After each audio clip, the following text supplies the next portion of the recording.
I'm Keegan. And I'm Nick. And this is the Shivers Report, where you get the most up-to-date real estate information in the world. And more specifically in the Pacific Northwest.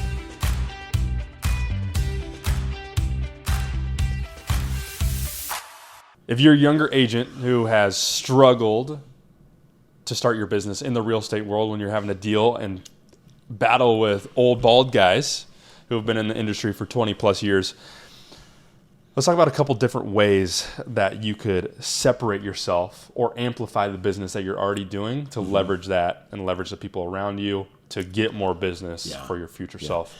I think this is why it's so important for young new agents to join a team. Okay.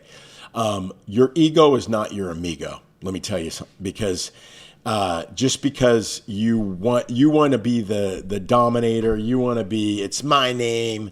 Well, guess what? You're gonna have a tough time competing. But as someone that's new, coming on to an established team and utilizing all their success, I think that is an incredible way, and I think you've proven it. Yeah. I mean, I couldn't believe how the other day you got the $1.3 million listing, and they didn't call me. I mean, they called you because of your social media. Yeah, and I think that's the key is, I mean, social media is just an amplification to the business that you're doing. And there's 4 categories where you can really grow on social. It's either you're an expert in a certain trade or service or something that you already know, you're documenting experiences that you're going through, or you're funny, or you're entertaining. Got it. And for a younger agent who doesn't necessarily have a ton of business yet, by joining a team, you're able to leverage the deals and the conversations and everything that's happening with people that are to the point where you want to get to. Yeah. So for me, leveraging and showing that documentation of growing your business as a realtor in your first year and what that can look like, people start to see what you're doing. Yeah. And you become top of mind. And if you don't have a massive sphere, but there are people that do know of you, you start to become seen as the go-to resource for real estate. Yeah. Another thing I think for young agents, don't think like, oh my gosh, that person's been in the business 10 years. They know so much more than me. That's just not the case. This real estate market, I've been in the business 25 years. It's the most volatile real estate market that I've ever seen, ever. And so with small habits, daily habits, you can become the economist of choice.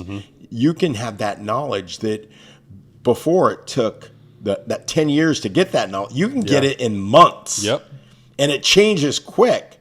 So adding that where you are on top of things, you're learning every day, and then you're amplifying that. So when you're talking on social media, they go, wow, that person actually knows what they're doing. And they are. Yeah. Yeah. And then once you do that for a prolonged amount of time, when you walk into that appointment, they already know, like, and trust you. Yeah. No other reason why they would be calling you if they didn't. Right. And that's why with that listing last week, the 1.3, I walked in, they knew who I was, they had watched my videos, and they knew that they wanted to work with me. So some of the small steps, because we've been working on your social media, even old guy has been able to grow over 2,000 followers over the last, 3,000 followers over the last 60 days? 60 days, over the last 2 months. So what are some of the tools or some of the things that I've told you that has helped you be able to grow like that over the last 60 days? Whereas, and also tell them your mindset before that when it came to social media and posting and what that looked like. I wasn't really interested in it, and it just took up mind space. I thought it was a waste of time. The one thing that you said to me that made me go, oh, okay, I can do that, is just talk about what you already know. I mean, I pride myself on understanding markets, both macro and micro, and that's what I talk about. I pride myself on knowing, as far as in the real estate game, specifically in the Pacific Northwest, what works and what doesn't. So it's not like I'm trying to be somebody that I'm not. This is who I am, and this is what I'm going to talk about it, and that's what I do. And it seems, that I've picked up a subdivision from it. I've picked up a couple referrals from agents from across the country. One young guy called me and said, hey, I reached out to you because you talk actually about data and real estate instead of doing house tours. Because I never do house tours. I only talk about what I think is happening, analyzing the market. Yeah. So I think house tours are also important, but for me, that's not what I'm going to probably do. Yeah, and you found what worked for you. Yes. Because I think a lot of people see social media as this big mountain that they got to climb. Yeah. On top of what they're already doing, probably in a busy schedule. And one of the things that I knew for you was taking out what made it difficult. So in Atomic Habits, it talks about creating habits. You make the really bad habits hard to do, and you make the good habits easy to do. Right. And that's by setting it up in a way where it's easy to film a video. It's easy to post a video.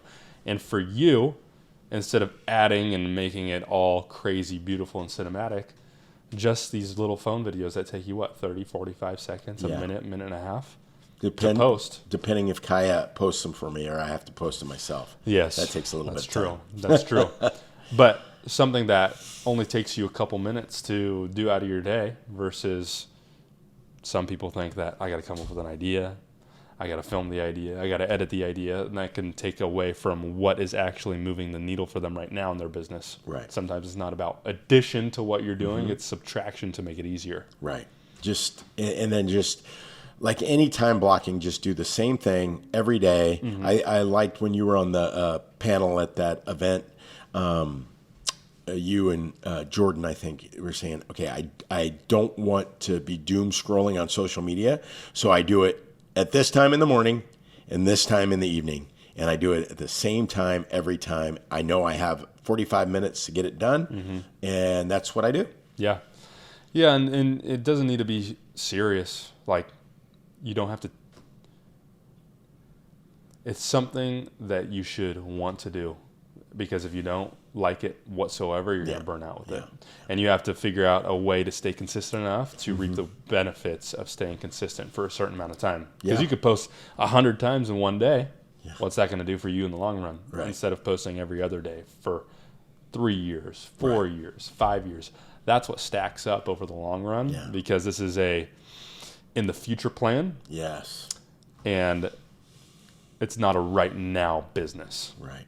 But it amplifies what you're doing. Yeah, like anything in real estate. Old school agents, remember the old farming where you sent out postcards. If you send out 1 round of postcards, even 2 rounds of postcards, 3 rounds of postcards, you're not going to get any business. It's that year, 2 years, 3 years, and then people see it over and over in multiple channels. Same thing with radio. I've been on the radio for 20 years. Yeah. Okay, we get a lot of business from radio, but it's not, as soon as I do radio, I mean, it comes. Billboards, and even all the old school stuff, it's long-term. The only now instant business is face-to-face or phone, voice-to-voice. That is how you get now business. Social media is like, that is a long-term planning for your long-term business. But it's also, it's a moat against AI. Yeah. It's you. Yes. Newsletters, news articles, information nowadays, you don't know if it was somebody who conducted the research or somebody who actually made the article. Everything has been so overtaken by AI recently that people are craving that human connection. Yeah. And seeing your face and seeing you online consistently gives them an insight to who you are. They kind of feel connected to you. What did they call it yesterday or on Tuesday? You're a social path. Is that what it was called? Yeah. Like you're friends, but you've never spoken before. Yeah. Because they've seen you so much. Right. So what is that moat for you against AI? Why would somebody go to you over somebody else or look for information? Because it's not necessarily about the information that you're providing. It's the way that you provide the information. That's a great thing. And I think you can't be everything to everybody. Nope. Okay. You have to find your niche. Okay. I get people calling me sometimes because I bash on the city of Portland all the time. Yeah. Because I believe they make bad decisions. And agents are, well, aren't you going to tick people off? I believe that that's true. That's what I talk about. That's who I am. If you don't like that, I'm sorry. I'm not trying to be offensive. When I see something that I can back up with true facts, I'm going to talk about it. Yeah. Because I'm from Oregon. I've always been here. I want to stay here, but for our economy, I'm going to talk about the things that I believe are true and I can back up with data. So everybody's going to love you. Mm-hmm. People are going to talk trash about you on social media. And if you get all fired up, I remember I used to get fired up and like bash them back, and you can't do that. No, you can't do that. And I think that's one of the reasons why you've grown is because you have a stance. Yeah. If you just mold in with everybody in the crowd, you're never going to stand out. Sure. So what is your stance? What makes you different than somebody else who's talking about the things you're talking about? The 3 C's when it comes to the triple hook concept is the concept, what and why are you talking about what you're talking about in the first 3 seconds, 5 seconds. They got to understand what it is and why it's important. Contrarian take. So for yours, you sometimes bash Portland a little bit because of the statistics that we've seen and the policies that are in place and the economics that we're seeing come from those. That's your contrarian take. For somebody else, it could be an investor stance. It could be an agent stance. An agent should never lose to an investor. And then the third is a curiosity loop. Why should somebody keep watching your video? You have to figure out a way to keep them hooked and give them a payoff at the end that they know what it's going to be at the start of the video. Thanks for tuning in to the Shivers Report. If you have any questions about real estate, we have you covered. Until next time, we're out.